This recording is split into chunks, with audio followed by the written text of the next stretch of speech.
Estimates of the number of people who have been exposed to and carry the virus vary between 500,000 and 1.5 million. This in the United States alone. In Africa, where the plague began, the virus is spread heterosexually, passing from men to women, from women to men. In the U.S., the first group to be found with the virus was gay men. However, in this country, the greatest number of people with AIDS now are in New York City, and the majority of these are not gay men but belong to other risk groups. This year, 1 in 77 babies born in New York tests positive to the HIV virus. In San Francisco, over 95% of people with AIDS are gay men. The support within the community has been phenomenal. Many women have been wonderful. Straight women who are public figures, like Elizabeth Taylor, who has used her name and beauty to raise millions of dollars for research and to educate the public. Congresswoman Nancy Pelosi, who has taken the lead in such issues as patient care, access to experimental treatments, and assuring fair and equitable use of Social Security. Loving friends, family members, and caring strangers. But there is one particular group of women who, as individuals and collectively, have given of their time, their money, and their hearts. Lesbians. Those who, among all women, are themselves in the lowest risk group for contracting the disease. This is intended as a salute to a very few of the thousands of those women we could have chosen. This is to say thank you, and you are loved for what you are doing and for who you are. Penny Kimmel is like a fairy godmother to me. She one day appeared out of thin air to help me on an emotional and practical level. I've had AIDS for 6 years and lost many friends. And one day Penny decided to call me up for a date. We went to the movies, and I went back to school and needed a typewriter, and my typewriter didn't work, so Penny loaned me hers. One day she got the idea to knit me a scarf, a very colorful gay scarf with the rainbow colors, and that was for my birthday.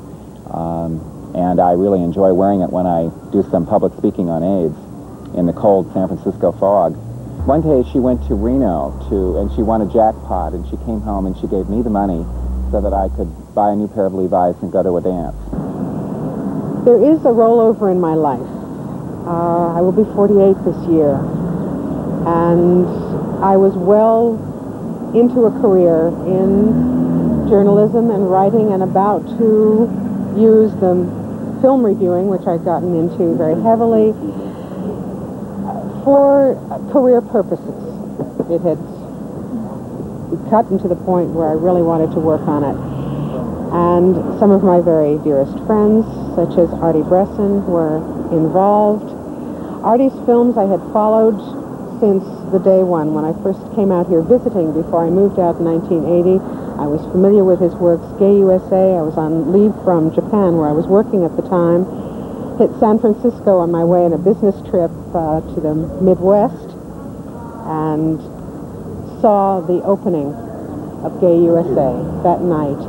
The energy of that parade film and the energy of his erotic films, the romanticism that he put into his sexuality, seemed to embody for me everything that had to do with gay and lesbian sociology. The fact that this was more than a subculture, which it is considered, but an actual real culture. And Artie brought that home to me, and because for being gay for him was such a basic part of his life. As in San Francisco, we both agreed about San Francisco that this is not a place that you come to come out in. You come because you're already out and want to get on with the rest of your life. He was a bi-coastal person before that word was even coined, working primarily in New York, where he was born, and here in San Francisco, where he lived for a long time. When AIDS began to be a problem, one of the first people that we were closely connected with was one of his main cameramen, Doug Dickinson. And it was at literally the night that Doug died that my life changed because of the way he did at home with many, many friends and family and medical help that came to the house and became part of that family to help with him. And we talked, Doug was in the middle of giving me information for the book that I was going to write on Artie. And so up to 4 hours before he died, heavily on morphine, and knowing that these were his last hours, we were still talking about Artie and his films and the joy that making them and showing them had brought to so many people. When I got home that night, I could not write the piece. I called Artie and said, I don't know if I can go on with this book right now. I want to do something. And this was before Artie had his own diagnosis. And he said, you do what you have to do, meaning what you want to do, which for him was always the same thing. And as much as he wanted and needed, I think, that book to be done, because he was very much a collaborator on it, I think I knew then that I had at least his non-disapproval that it would be okay, and felt like I had some support to do this. It was Artie who eventually suggested, since you're doing all this volunteer work at the hospital and working at home with friends and strangers, why don't you just become a nurse? And I said, don't be ridiculous. It's much too late for this. He was, at the time, working on Buddies, which was the first AIDS feature film, and premiered at my favorite theater up the street, the Castro. I did get to see Artie in New York, and it takes a lot to get me there. It was the final key for me, knowing that I did not know enough medically to be able to help him the way I someday would, that decided me, I don't care how old I am or what I'm doing, I'm going to give this my best, and I'm going to go ahead and do it.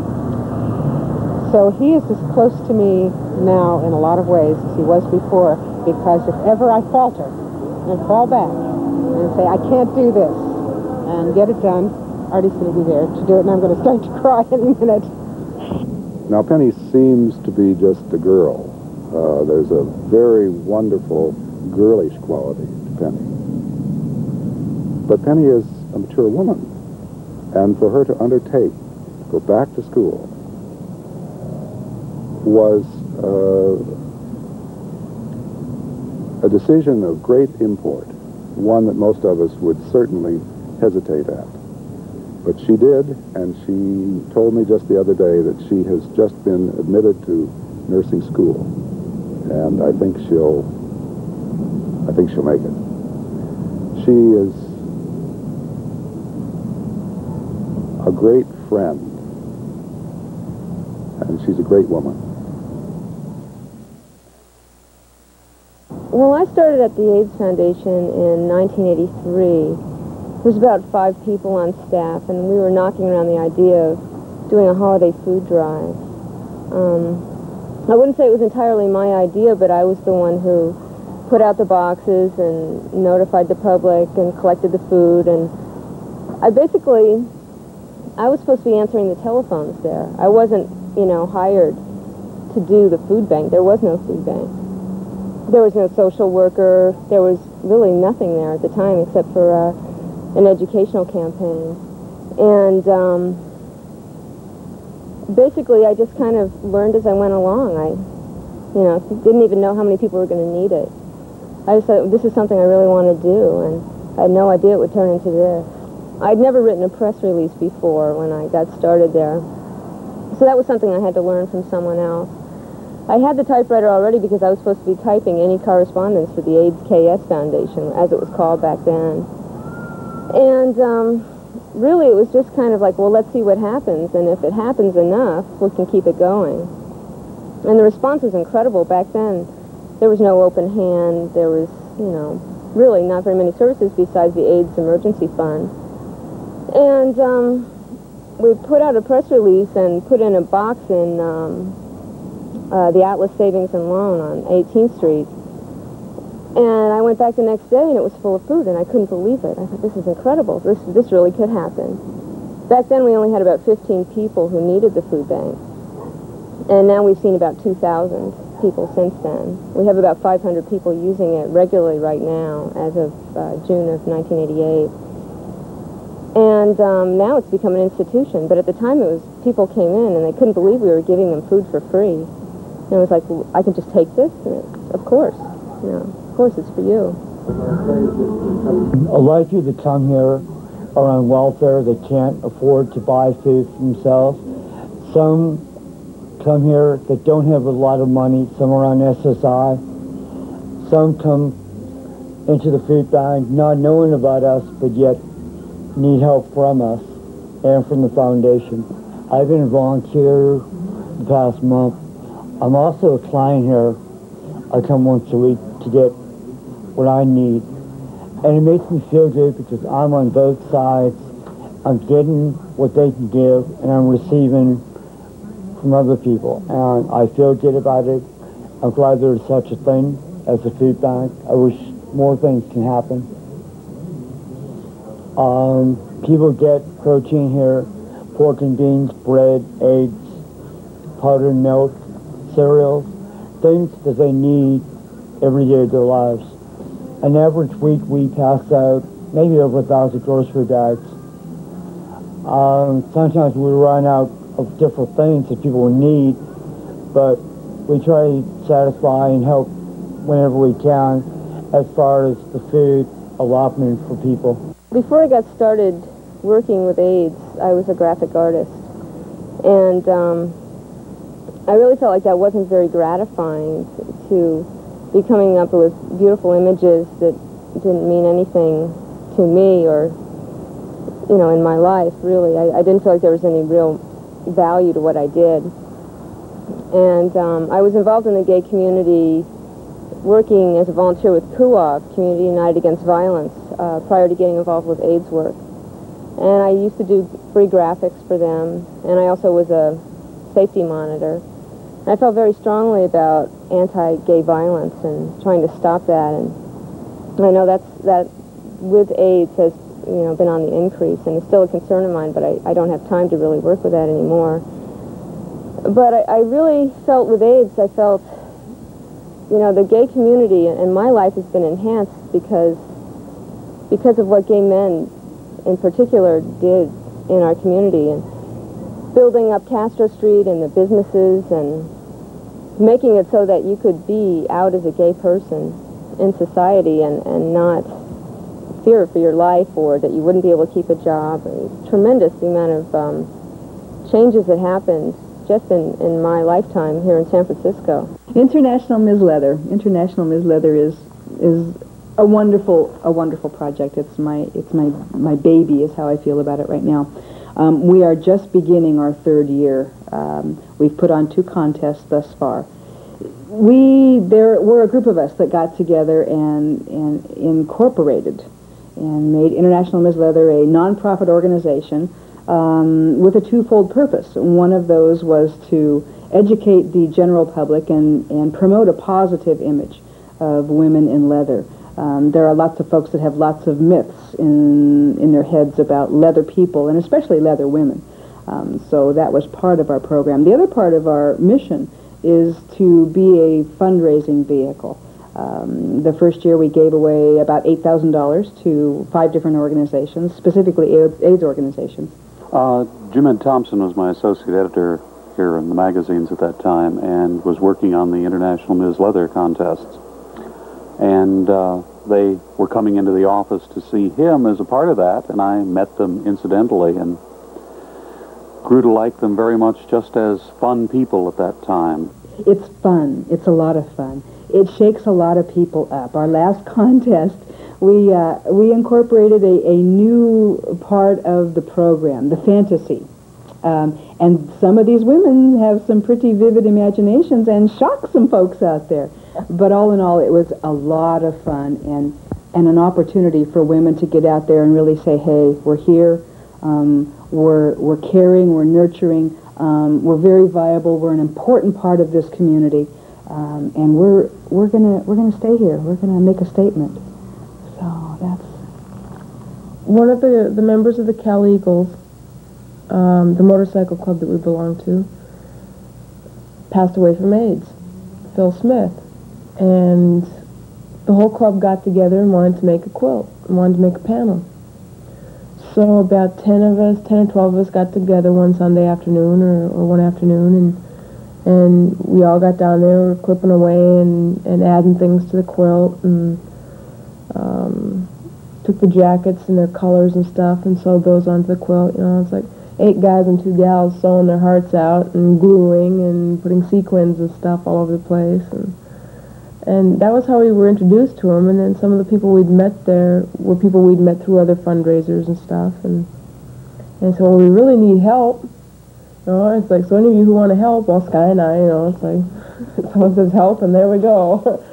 So we started going in about 2 or 3 nights a week. And then about 2 weeks before we went to Washington, it was like almost every single night.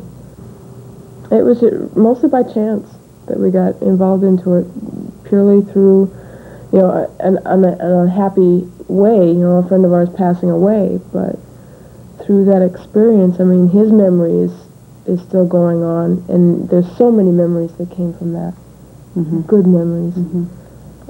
It's a phenomenal way for people to see the growing numbers of people who are dying from AIDS, and also the growing number of people who are helping those people who are dying of AIDS in one way or another.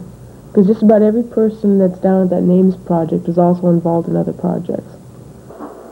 Well, I was in Washington for the march, was very busy, spent an exciting, invigorating day on Saturday at the SM Leather Contingent's meeting in the Department of Commerce. The march itself on Sunday was great. Late Sunday afternoon, halfway through the rally or so, I wandered down to the quilt because I hadn't been there yet, and stepped onto it and discovered a totally different world. I mean, it was like stepping out of a huge crowd and into isolation. You stepped onto the quilt and nobody was speaking.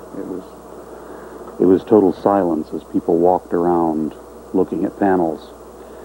And I had been on it maybe 15, 20 minutes, and noticed Sky across a couple of panels with her radio, you know, helping organize things, and waved at her, and went on a little further and turned around, and there was Shadow. And I hadn't even known they were in Washington. They hadn't been at the leather contingent the day before, I assume because they were so busy with the quilt.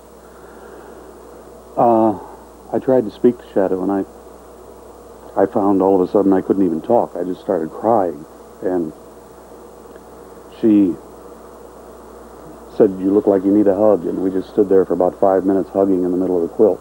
I'd say it was one of the most emotional experiences I've ever had, and I was happy to be able to share it with somebody like her. Happy to have her there to help me through a very emotional period.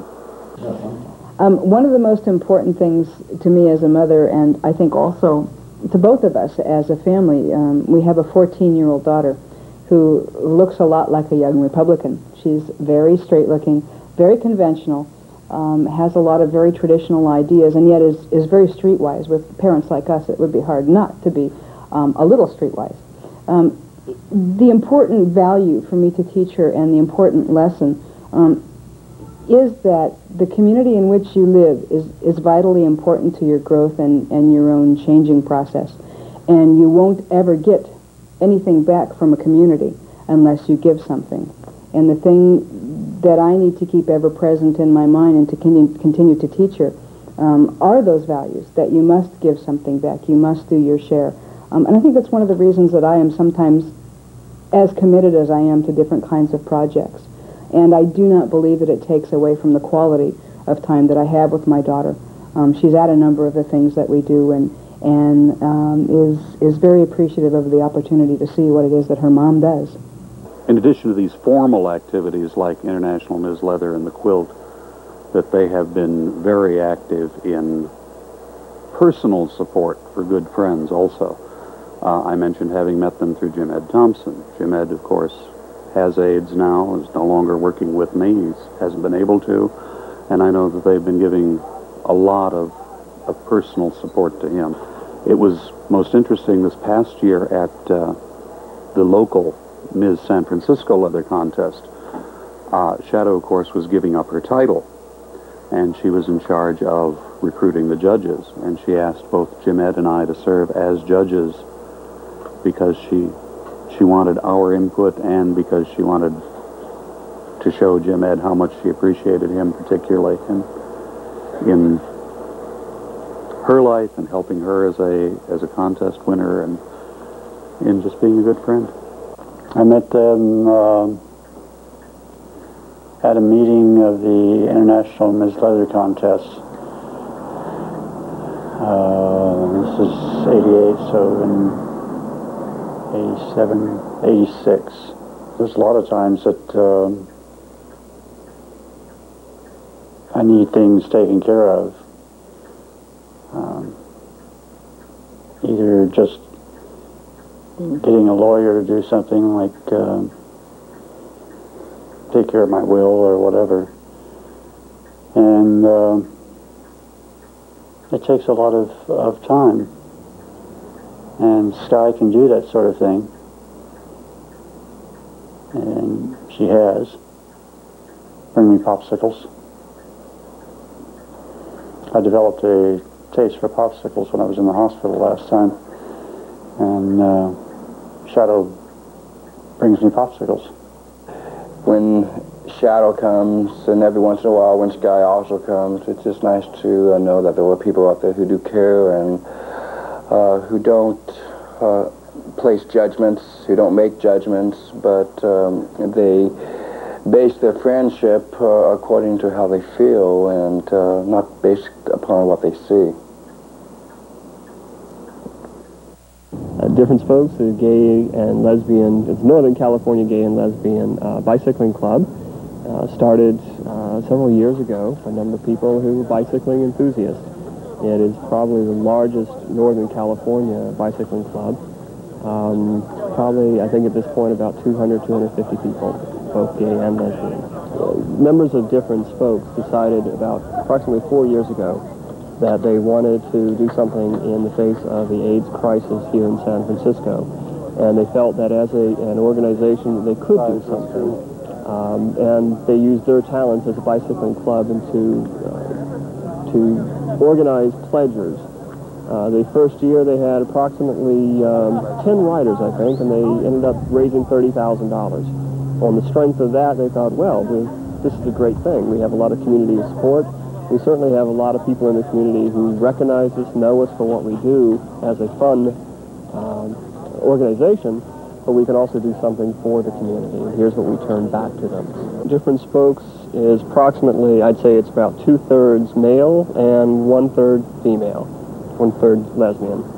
The lesbians have done so much for us in the Bike-a-thon. They have been there for us in ways that I don't think we would have anticipated early on. They have been there to not only do the work, and they've certainly done more than their proportion of work. It's outsized to the numbers of people in the Bike-a-thon.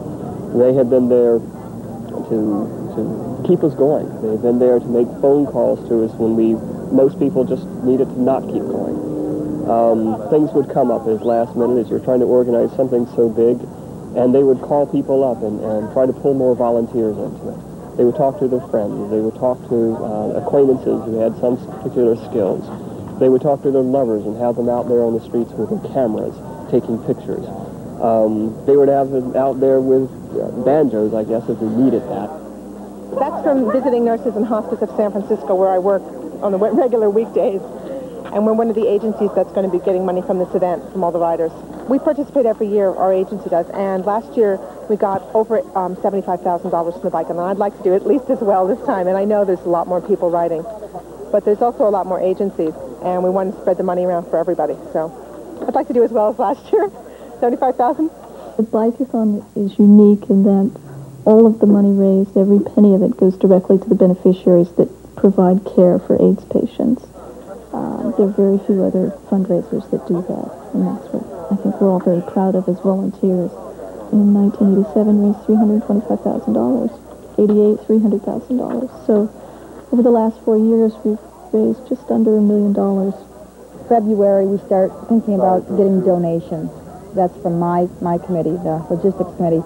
And we have to call around and get all our water donated. And we call and make requests from companies to donate food and bicycle supplies. And basically in January, February, we're trying to set up our donations. Every aspect of it, every aspect of the ride, every aspect of the rest stops, everything that you saw that day was a summation of the gay and lesbian community working together. And they were there for us. There was no what? I don't know what to say. I guess they were there for us.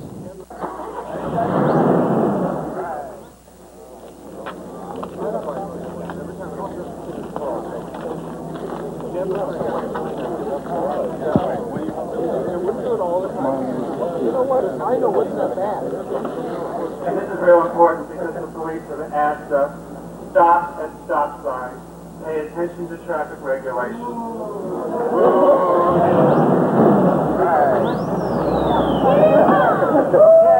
Bike-a-thon 4, begin.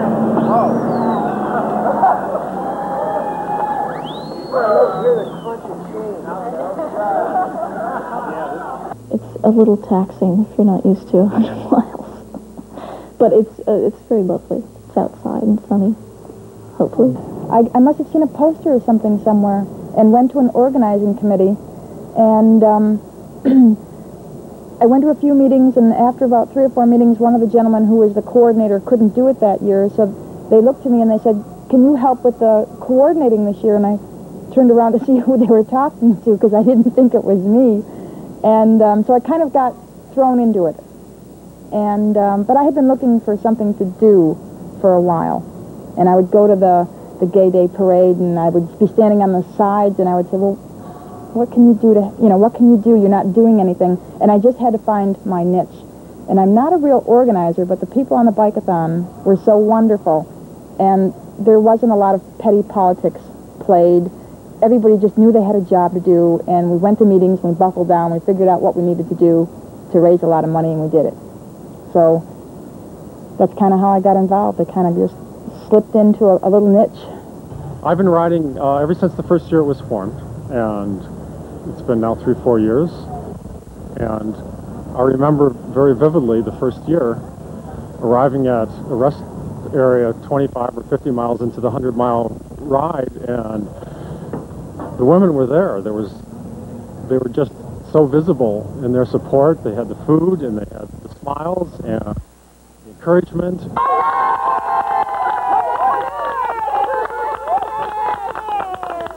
The last stop, there was women there, and it was an organization of Bay Area women, and they were all there. And I realized for the first time in my life, I really realized that the gay women were supporting me and what I was doing and what the event was for, and it really never occurred to me until that moment. Oh gosh, I think the alarm went off at 5:45, but I didn't roll till 6.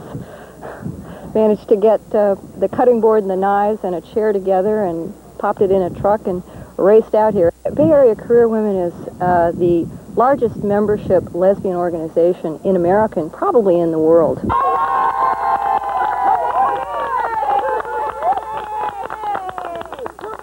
I am service-minded, and our gay brothers are dying, and there but for the grace of God go I. And if it's just something I can do to help raise money, that's why I'm here.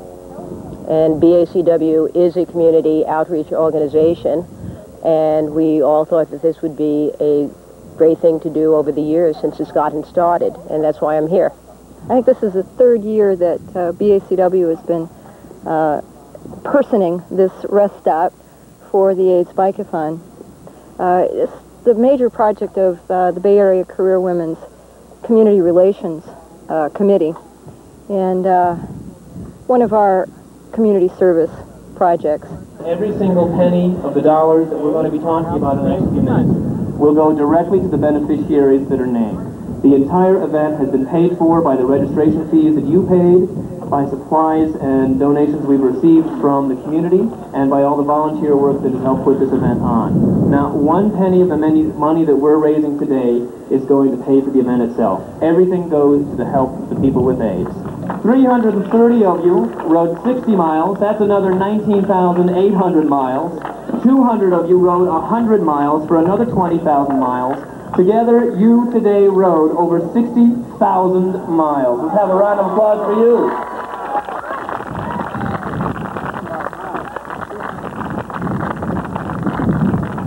We didn't finish till about 9 o'clock. We were supposed to all go out for a nice dinner afterwards, but most of us were too tired. We never made it. Last year, as you know, we made, I think, over 75,000, and this year we made about 45,000 in pledges.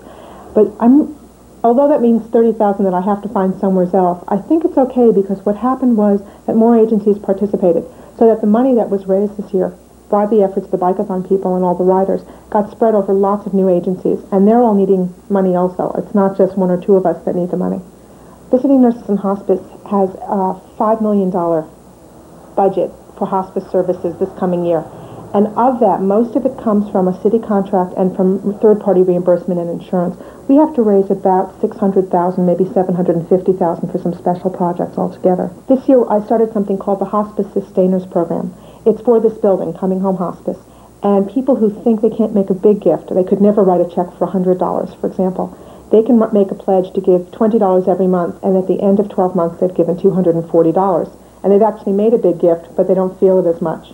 I didn't learn how to do this in school or anything. I was a social worker, and for years I worked with people who were terminally ill and also battered women. And at some point, I just got burned out. And I wanted to do anything. I wanted to still work in human services, but not with people directly because I was just too burned out.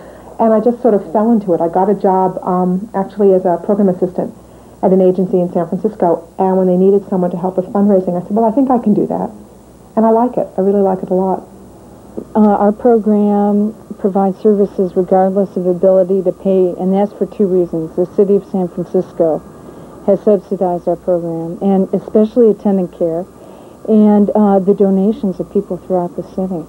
AIDS can be a devastating disease financially. People can be sick years before they get an AIDS diagnosis, and so they haven't been able to work, and it wasn't until recently that they could get disability.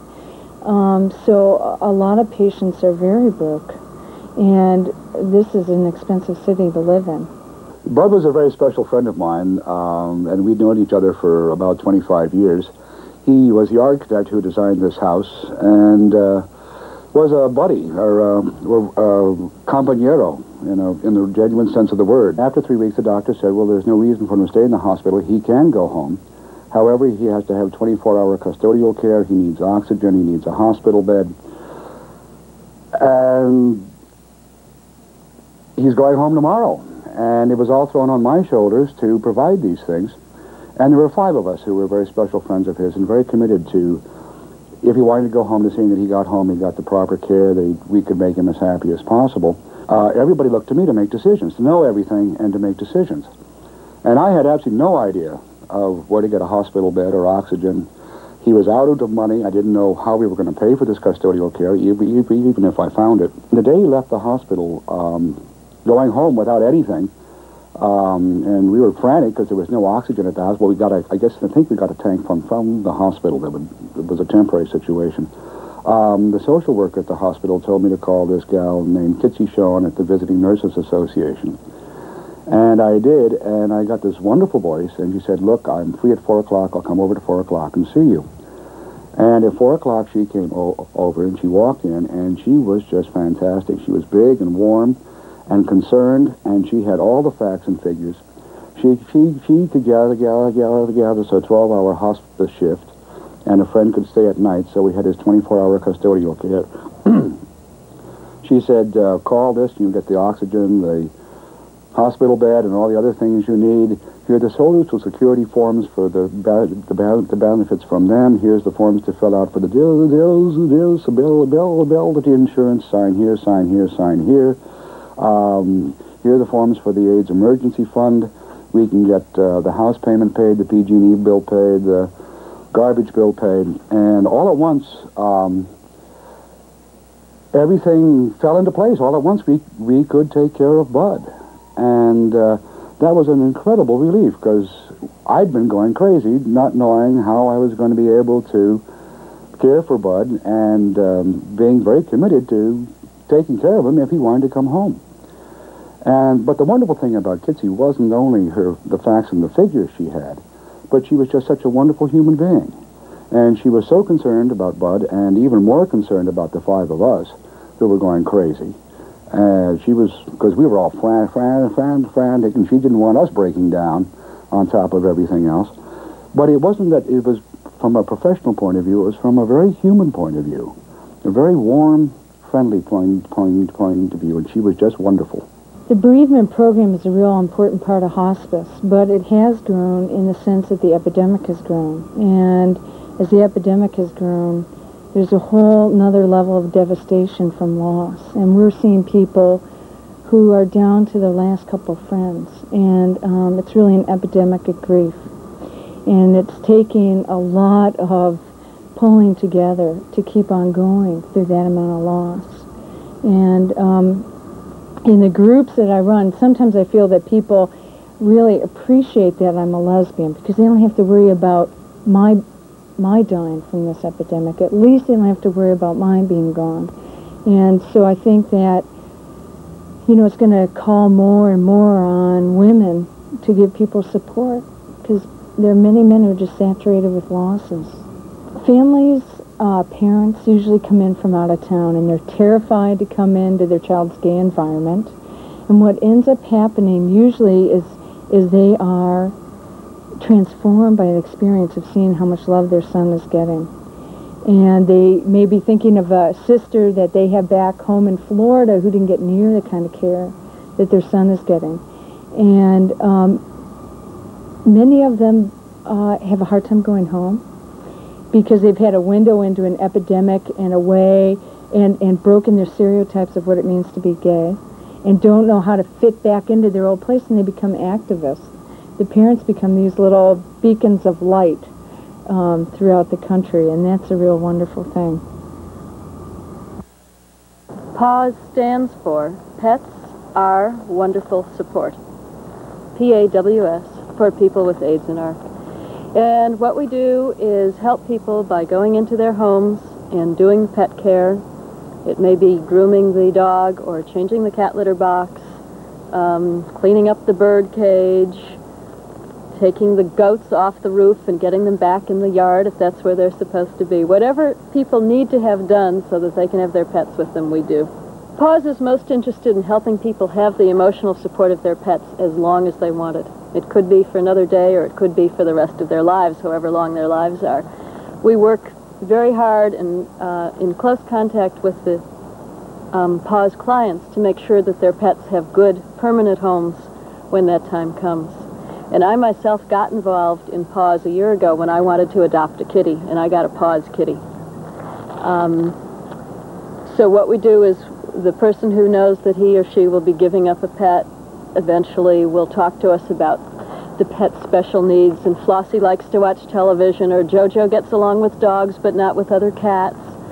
Whatever it may be is special about their pet, and we try to match that pet up with a new home, and then to have the new pet owner meet the original pet owner, and it becomes a family adoption. The young cat I got from the SPCA last year, and the elder cat I got from the pound 4 years ago in Los Angeles.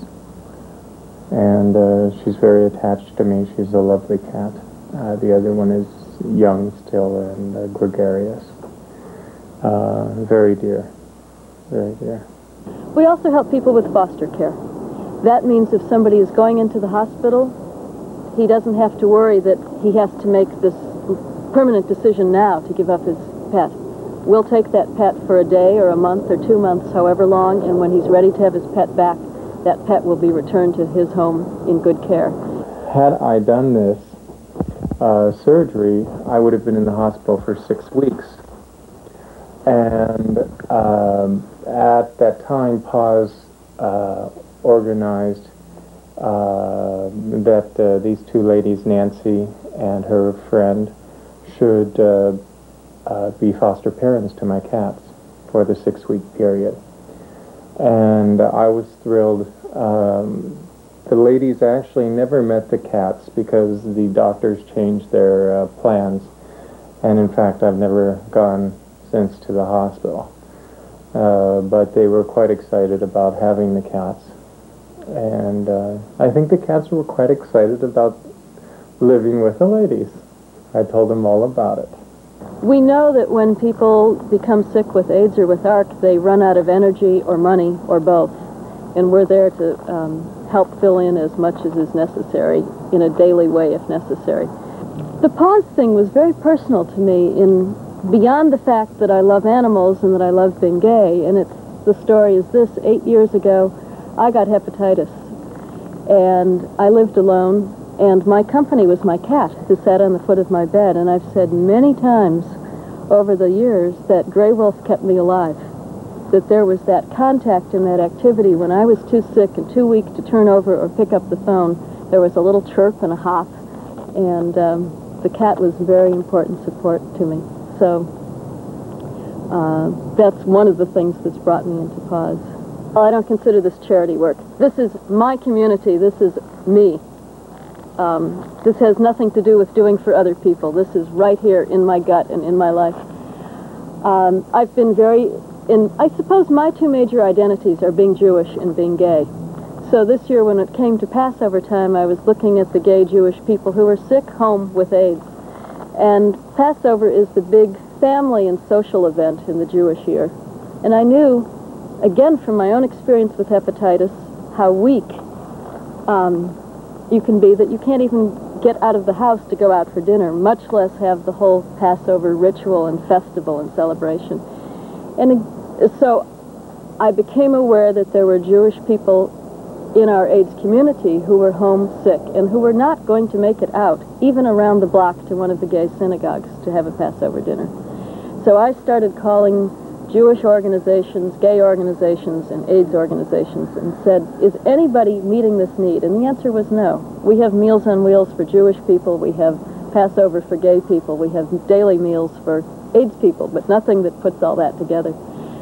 So I organized through those three communities to bring meals into the homes of Jewish people who were sick with AIDS.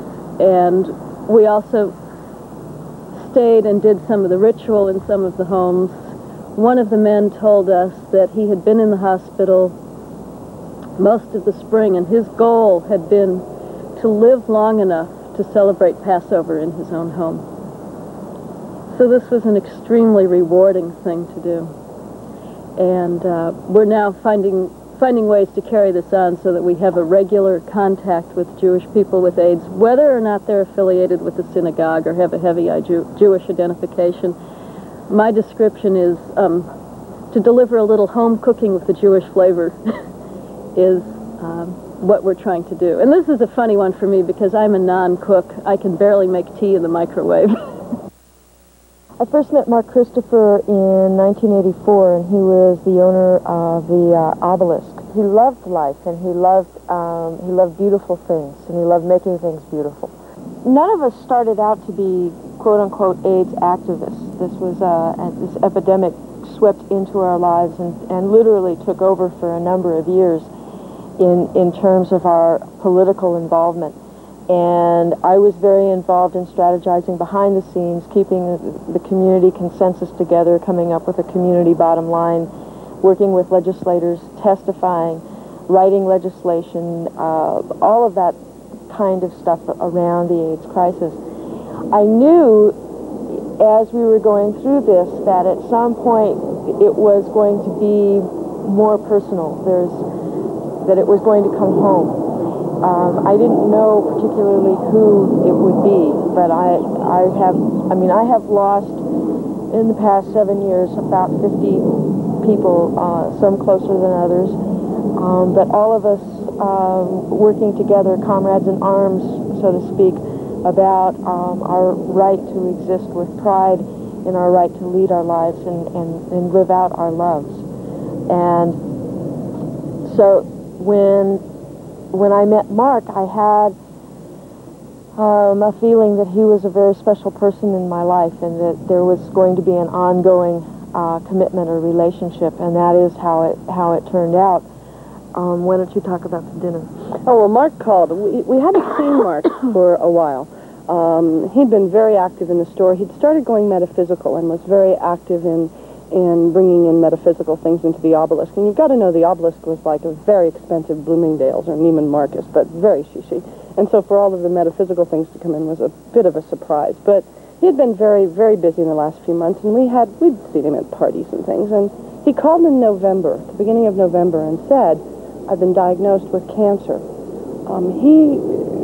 Perhaps we'll talk about it later, but he was terrified of the AIDS diagnosis. He could live with a cancer diagnosis. That was something that offered him hope. He knew there was no hope with AIDS. So he refused to acknowledge he had AIDS. He had liver cancer as well, and he did. He had liver cancer, he had colon cancer, he had 5 or 6 major diagnoses. And he said, there's no one left in my life. And he certainly didn't have a family to support him, a biological family. He pretty much had been disowned by them for being gay. And he said, I need help. Do you know of anyone who would let me live with them? And I said, Mark, you're talking to us. If it's going to be anyone, it's going to be us. But let Lori and I go and talk about this. Let us go, give us an evening, because this is a major commitment. So we went to dinner, and Lori said, this is it, Donna, we have to. This is when it comes home. This is when it becomes personal. And we love Mark, and there's no one else who can take care of him on the level we're committed to do. So that's what we did, and it was a massive undertaking. I had to move my room into storage, half our house into storage. He had a huge apartment, and of course, I'm sure you're going to censor this, he was a designer queen for days. So he had everything you can imagine. We had to shut his apartment down, get him moved with things he wanted around him into my room, and we wanted him to feel a part of the home. He wasn't a guest. It had become his home, so that meant we had to get rid of things so he could bring things he loved into the home. Then he moved in November. He did Christmas time. You want to tell him about Christmas? We made him a special Christmas tree. Fabulous tree. We wanted a little tree. He didn't want a little tree. He wanted a tree that went to the ceiling, right? So we got a tree that went to the ceiling. We're talking 10-foot tree here. And it was apples and bows and glitter. And we had glitter all over the living room, and we stayed up a whole Sunday putting it together, and it was truly magnificent. With twinkle lights all over it. We had 500 twinkle lights on the tree. I mean, it was just amazing. But it was for him. Yeah. I mean, we didn't, Christmas, solstice is a holiday we'll celebrate. But for him, it was important. February is when he started deteriorating. That's when he started not being able to be out and about as much. He went to bed more. By March, the dementia had set in a big way, and we can talk about the impact of that. And then he died April 15th. For about 2 months, it was Lori and myself, and there was a third member of the care team, a straight woman, who had worked for Mark. And the 3 of us were rotating, because he couldn't be left alone. Someone had to be in the house at all times. So I quit my job and stayed with him during the days, and then Lori and Copper would rotate evenings so I could get out in the evenings. I think that there were lots of lessons. And of course, the last month he was getting enormous amounts of morphine, and every 3 hours around the clock. We set our alarm, and every 3 hours we'd have to get up and give him the morphine. He had to be changed. He became incontinent the last month. He became like a little boy again when his mind started slipping. The thing not to forget is that dying is a very personal thing when you withdraw. He was withdrawing from the world, and that was okay. He needed to. But in the process, none of us, the 3 of us, never once thought that we were doing anything remarkable. We were dealing day by day and trying to give as much love as we could to Mark. And I started getting angry because he never once said thank you. That was the point in time when we finally got help from hospice, the Visiting Nurses Association, and we started getting attendance. The first step was the public health nurse, the social worker from hospice, Christine Vincent, a wonderful English woman, Cheryl Fox Fraser, who was his hospice nurse. All of them came and met with the 3 of us, and that's the first time that they said to us, it's okay to feel anger, it's okay to resent him disrupting your life like this, it's okay to acknowledge that what you're doing is not being recognized. And for the first time, they gave us permission to talk about it with each other, because we hadn't been. We've been holding these feelings in. Somehow you feel guilty about feeling angry towards someone who's dying. We were all going through our own experiences around dealing with Mark and Mark's illness and not wanting to see him die and not wanting him to be in pain, and yet not wanting our own lives to be just so totally disrupted, and yet we weren't talking to one another about it. Just, as she was saying, just holding it right in. And they were very, very clear. They were not only there for Mark, they were there for us as the primary caregivers. And they helped us, they facilitated us to become a care unit, and we will carry that relationship for the rest of our lives. They were incredible people. They'd call just to say, how are you doing? There were two attendants who were remarkable. A woman named Jimmy, who Mark loved. He said she was like his grandmother, and she was this older woman who came in and treated him like a little boy, and he loved it. And then he had not wanted a gay man, or he'd not wanted a male attendant at all. There's a whole lot of your own image you have to deal with, and when you're wasting away. I mean, the man, when he died, weighed 60 pounds, and he looked horrendous, and he didn't want another man to see him like that. Toward the end, he let that go, and Jim Rainey, who is an attendant at hospice, spent the last few weeks with his attendant, 8 hours a day, and Mark became extremely attached to him. In fact, he died when Jim was there, and I know that was because he felt secure enough to let go. Everybody who was involved in Mark's care, especially towards the last month and a half, were incredibly loving and giving people. And I can say with all honesty that Mark was surrounded with love, and an open giving love, not a love that asked him to do anything except it. We have a family right now. We're having a baby. I'm having a baby. And we have a family. There are 6 of us. Well, I'm having a baby too. You're having a baby too. There are 6 as co-parents. And that's something that our biological families don't understand. They don't understand that there are 2 gay men, and one of them is the biological father, and then 4 women. And we're all committed to be co-parents, and this child will be raised with 6 adults as parent figures. And that's so hard for our biological families to even grasp, and yet what a beautiful way to be raised.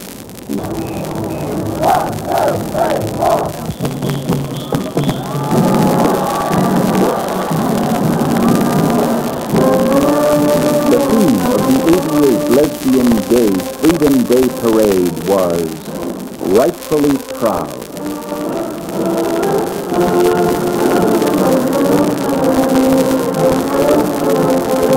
A 250,000 people, gay men and lesbians, their friends and their families came to ride and march, to look and to cheer. And from all over the world, gays come to San Francisco to celebrate this day. And from all over the world, politicians, health professionals, and social workers come to this city to see and to copy the San Francisco model, where the cost of care is lowest and the quality of care is highest, to see what this community can do and does. One of the important things that we found in this whole process was how important family is to us. And because so many of us have been estranged from our families, we take the families that we create out in our new world on our own very, very seriously. And we reach very deep for each other. And there is great beauty and great value to be found there.